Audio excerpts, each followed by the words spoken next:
আজকে এই সুন্দর মেকআপ লুকটা রিক্রিয়েট করব আর এটা করা হয়েছে আমার খুব পছন্দের একটা মেকআপ সেলুন তানিয়াস মেকওভার থেকে। চলো আমি ফাইনাল লুকটা তো ফার্স্টেই দেখিয়ে দিয়েছি কেমন হয়েছে, অ্যান্ড আমি ডিরেক্টলি মেকআপে চলে যাই। আমি ফার্স্টেই ময়শ্চারাইজার অ্যাপ্লাই করেছি, এখন এলফের এই প্রাইমারটা আমার অনেক ভালো লাগে, আমি সেটা অ্যাপ্লাই করেছি। এরপর কিছু সময় ওয়েট করে ডিরেক্টলি ফাউন্ডেশন অ্যাপ্লাই চলে যাচ্ছি।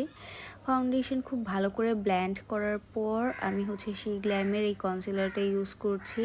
এরপর আমি দুবাই হল থেকে যেই ব্লাশটা নিয়েছিলাম সেই ব্লাশটা নিয়ে অ্যাপ্লাই করছি, অ্যান্ড ওই ব্লাশের ওপরে সেই গ্ল্যামের ক্রোম এই লিকুইড হাইলাইটারটা অ্যাপ্লাই করছি। এটা জাস্ট ওয়াও একটা হাইলাইটার, অ্যান্ড আমার খুবই ভালো লাগে। অ্যান্ড তারপর সরাসরি চলে যাচ্ছি বেকিংয়ে। আমি আজকে বেকিং করছি W7-এর এই লুজ পাউডারটা দিয়ে।